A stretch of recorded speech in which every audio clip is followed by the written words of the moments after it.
Rede Paliativo BH é um projeto que vem sendo pensado pela Juliana Duarte, pela doutora Carla Giacomini, elas duas com mais um grupo de outras pessoas muito boas, vem trabalhando nesse projeto e agora estão lançando um projeto onde vários geriatras, clínicos, paliativistas estão entrando com ação voluntária. Eu vou falar um pouquinho, então, desse projeto, que ele realmente está, assim, saindo do forno. Esse projeto, ele se chama Rede Paliativo BH. O que é a Rede Paliativo BH? A gente, há um mês atrás, eu e alguns colegas geriatras, alguns colegas especializados em medicina paliativa, a gente começou a se mobilizar, a conversar e pensando nessa questão dos idosos, principalmente os mais frágeis, frente à situação da pandemia pela Covid-19, né? A gente sabe, assim, o que moveu a gente são várias coisas, mas principalmente realmente o número de idosos. A gente viu assim que vários casos graves, grande parte dos casos graves acontecem nas pessoas mais idosas. E a gente assistiu acontecendo situações terríveis, né, fora do Brasil. Então, eu falei do braço educação. Então, são materiais que estão sendo produzidos, muito simples, pequenos vídeos, e materiais que já outras pessoas produziram e que a gente vai chancelar e ajudar na distribuição. Pronto, então esse é o eixo educação.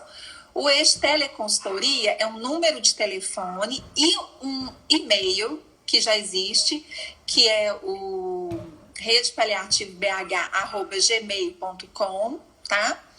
E o número de telefone também já existe, eu vou falar, que é o 3972-5549. A partir da próxima segunda-feira, a teleconsultoria já está valendo. 349? Tá, é 3972-531. O e-mail eu já falei, que é o redepaliativobh@gmail.com. E esse eixo, a teleconsultoria, então a gente tem a gente tem uma escala com 3 médicos por dia, então um fica de 7 da manhã a 1 da tarde, o outro 1 da tarde às 7 da noite e o outro a noite toda. E ele fica à disposição para responder dúvidas, né, para ele responder dúvidas tanto no telefone quanto no e-mail, direct, porque a gente criou hoje também a nossa conta do Instagram, que é o @redepaliativobh, tá? E nessa conta a gente também vai publicar todo o material educativo que a gente chancela e que a gente produz.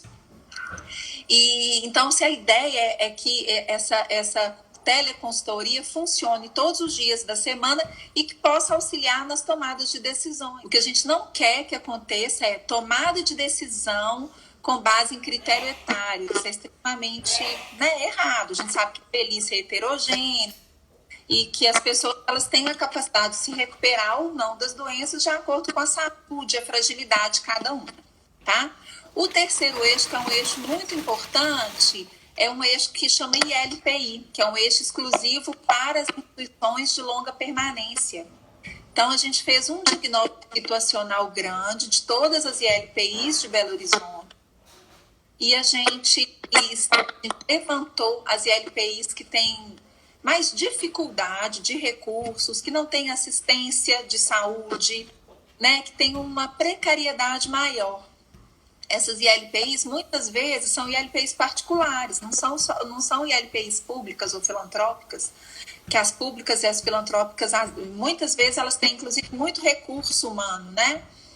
Então, e o grupo, uma parte do grupo que se dividiu nesse eixo ILPI, ele vai se aproximar dessas ILPIs, fazer videoconferências, compartilhamento de material educativo, ajudar também a organizar a tomada de decisão desses idosos, tentar identificar dentro dessas ILPIs quais são os idosos realmente que são os idosos para quais o cuidado paliativo é a melhor opção, caso venha a acontecer uma uma doença grave como essa, né, como a Covid-19.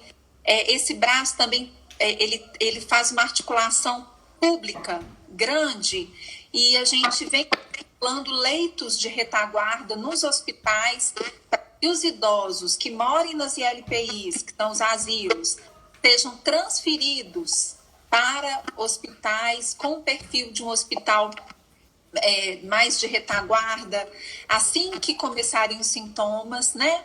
Então, assim, essa organização dos fluxos, além de estar próximo da equipe gestora e assistente das ILPIs para ajudar no cuidado e na tomada de decisão. Esse eixo, ele prevê que várias ILPIs não têm condição de cuidar de um idoso com Covid dentro da estrutura da ILPI, seja porque ele não tem assistência à saúde, seja porque ele não tem condição de fazer isolamento, né? E essas ILPIs, elas precisam transferir todos os idosos sintomáticos imediatamente para os hospitais. Então, a gente está articulando leitos de retaguarda, né, de hospitais e organizando fluxos para fazer, né, transferência. Então, assim, aqui eu citei os 3 eixos, né, o eixo educação, que com a organização de material educativo, a chancela de materiais que já existem, bons, que foram produzidos.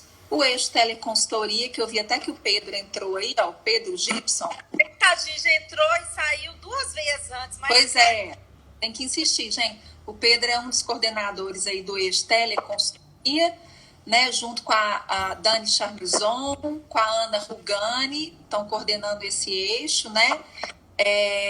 No eixo ILPI tem o Gustavo Moraes coordenando, a Cristiana Ceoto também coordenando, a Mariana Brandão. No eixo educação tem a Sara Ananda, presidente da Sotamig, tem a Cristiana Savoy, que coordena o cuidado paliativo no Mater Dei, né? A gente tem várias parcerias legais, então, assim, 40 profissionais envolvidos voluntariamente em serviço. A gente tem parcerias, assim, a Sotamig está apoiando, a Mais 60 Saúde, o Estevão da Mais 60 está também apoiando, participando, coordenando esse trabalho junto com a Carla Giacomini e apoiando. Esse número de telefônico mesmo é um ramal que eles disponibilizaram. Então, está todo mundo ajudando muito, né? Então, acho que eu falei, Claudinha, consegui falar aqui de uma forma geral, né, o trabalho. Eu acho que a gente podia, então, agora conversar um pouco assim. Se alguém ainda estiver interessado em entrar, tem espaço, procura quem, como é que faz? Então, como é que eu estou fazendo? Existe um e-mail meu, que é julianaciclus, @gmail.com. julianaciclus@gmail.com. Esse é o e-mail mais para quem quer ajudar nesse projeto de alguma forma, participar de alguma forma. O e-mail, isso mesmo, tá certo, só que o J é minúsculo. O e-mail da Rede Paliativo, ele é um e-mail que deve ser usado para as pessoas que precisam de informação, que querem material, querem discutir um caso. Eu sou médica, trabalho no centro de saúde e eu preciso discutir um caso, com quem que eu discuto? Então, é o e-mail redepaliativobh@gmail.com, tá? Quem quiser participar do trabalho, auxiliar, a gente está aqui adorando e muito feliz de ter conseguido mobilizar tanta gente e de poder mobilizar mais. O telefone é o 39725549. Próxima segunda-feira já está valendo. Qualquer profissional da área de saúde que queira discutir um caso de algum idoso, uma consultoria mesmo, é de profissional para profissional. Não é para o cliente ligar para o médico, é para o profissional de saúde ligar para o médico, né? Então é aquela situação, tem um idoso frágil, acamado, que eu quero saber se ele é um idoso, como é que teria o tratamento proporcional no caso. Isso, Simone, esse número, 39725549. Com esse trabalho, a gente acredita que a gente pode ajudar um número muito grande de pessoas, sabe? Tanto de pacientes quanto de profissionais de saúde. A nossa ideia é o especialista, né, multiplicar o seu conhecimento para os médicos não especialistas na ponta, né, para a gente conseguir multiplicar o dado. Tendo também o site, o e-mail, o pessoal do Brasil todo que quiser orientação pode procurar. O programa é citado aqui. Procurar. E pode também multiplicar essa ideia para os outros lugares do Brasil, né? Eu acho que é uma ideia boa para ser copiada, para ser replicada, né, por aí afora, porque é muito importante, né, Claudinha? A gente realmente, assim, eu acho que uma sociedade que chega ao ponto de precisar falar as pessoas acima de 80, de 85 não serão submetidas a medidas invasivas, eu acho, assim, que o drama ético que a gente carregaria para o resto da vida é um negócio que precisa de gerações e gerações aí para a gente limpar isso da nossa história, né? A gente isso não deve acontecer. E a gente sabe que não é assim. A idade, ela não pode ser definidora, né? E não é a idade em si, não é que a gente ache que os idosos devam ter acesso a tudo por ser idoso ou não ser idoso. A questão é que a idade cronológica não quer dizer nada. Então, às vezes, a gente tem um senhor de 80 anos que é bom, que tem condições, inclusive, de entrar num respirador e de sair, e às vezes a gente tem um de 60 que não tem condições de nada disso, né, Ju?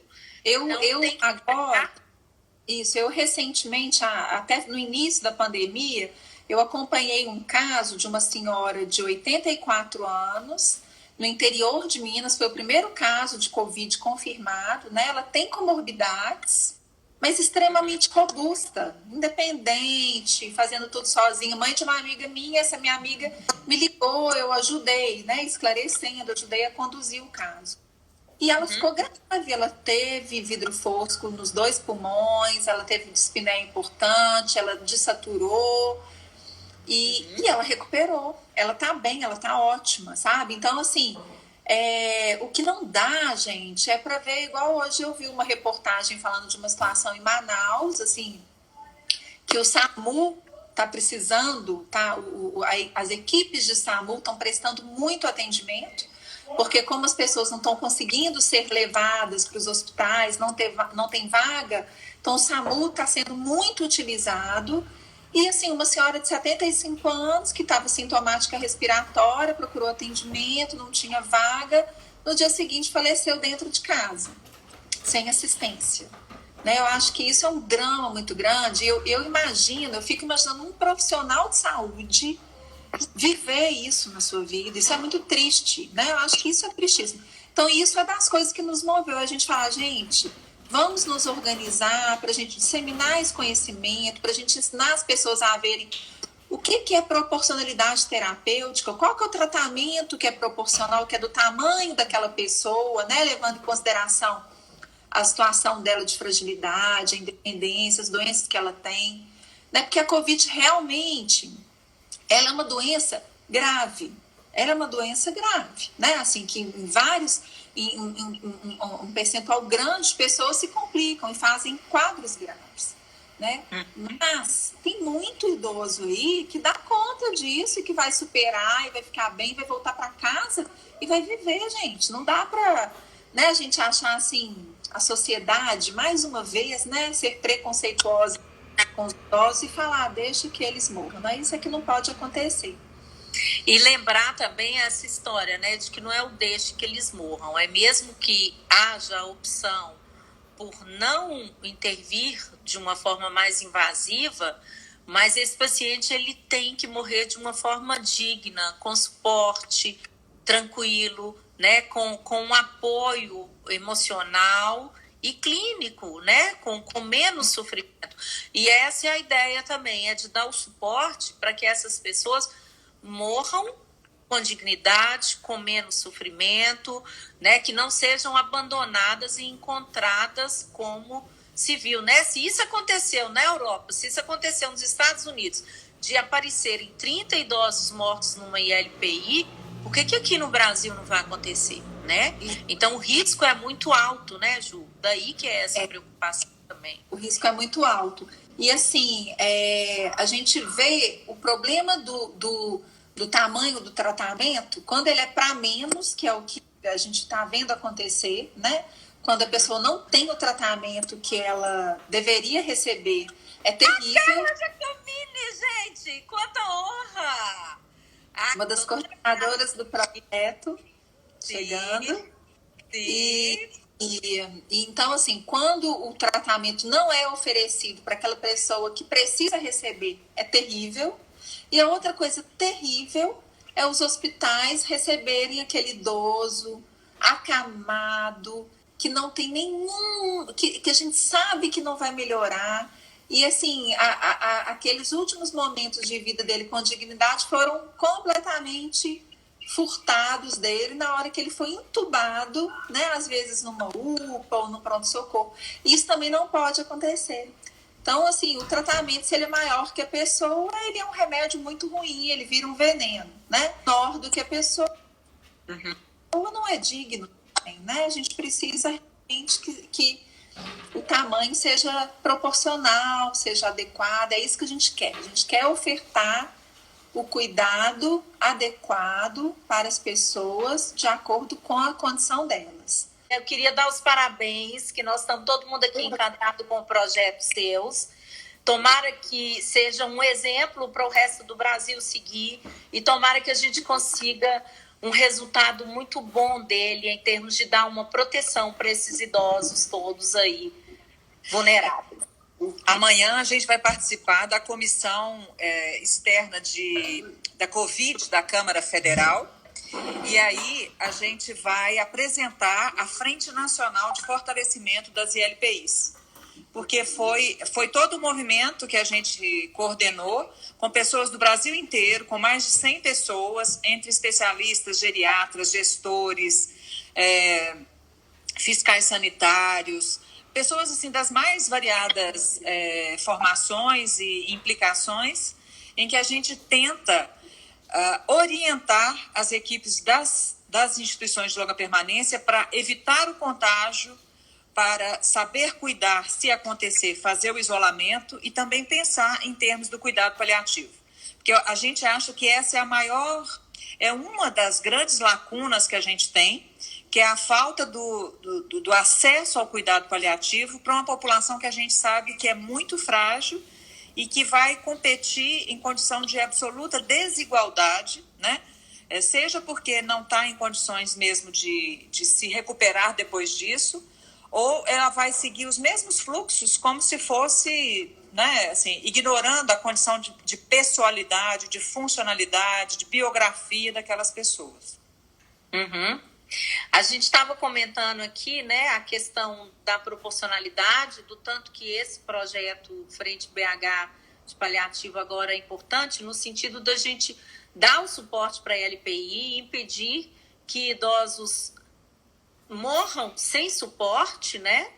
E, ao mesmo tempo, também até proteger o médico que está lá no pronto-socorro, que chega um idoso e que tem que parar um tempo para discutir com a família, para pensar se vai ou não investir. Então, a gente tem que antecipar essa conversa também, né, Carla? Sem dúvida, sem dúvida. E sem esquecer, Cláudia, que as pessoas que estão numa instituição de longa permanência, muitas vezes elas não têm o acesso à família ali ao lado, né? Há pessoas que não têm família, né? E a gente tem que reconhecer que essa situação também existe.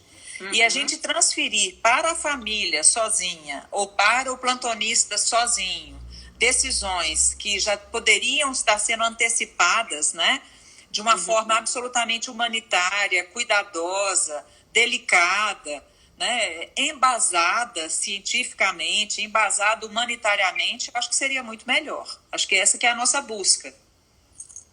Muito bom. Parabéns. Muito obrigada pelo trabalho todo que você tem feito. Eu estou acompanhando desde antes. Eu não sei como que você está dormindo à noite. Eu duvido que durma. Full time. Mas acho que é assim que você vai trazendo, né, isso tudo para a gente. Eu espero que a gente, né, eu entrei como voluntária no projeto aqui seu, da Ju também. Eu acho que a Ju, a Gisele, todo mundo que eu conheço de geriatria e de paliativo por aí, porque a nossa ideia é conseguir exatamente levar adiante essas ideias, aumentar os braços dessas ideias que vocês têm tido, desse trabalho todo que vocês têm tido, de proteção, de disseminação do conhecimento adequado, assim, de só notícias importantes e de só orientações boas. Acho que o caminho é esse, né? É o que a gente tem que tentar nesse meio aí. É o que a gente pode fazer. Ótimo, sensacional. E a Frente Nacional da LPI, eles estão fazendo protocolos muito bons, gente, muito bons, que merecem ser divulgados. Eles estarão disponíveis também junto do material da rede Paliativo BH, para poder divulgar para as outras pessoas, para que as pessoas tenham conhecimento, né, da disponibilidade dessas orientações, né, não só daqui de Belo Horizonte, mas do interior também, de outros estados também, porque é disseminando informação boa, é disseminando apoio e orientações adequadas que a gente vai conseguir minorar esse dano, esse sofrimento do nosso idoso.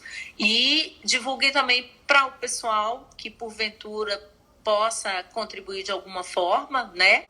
Mas a ideia é essa, é basicamente saber ajudar na discussão, que é uma discussão árdua e que são decisões muito difíceis, essas decisões, né? Sobre alocação de recursos escassos, sobre definir proporcionalidade terapêutica e cuidado paliativo num paciente, né?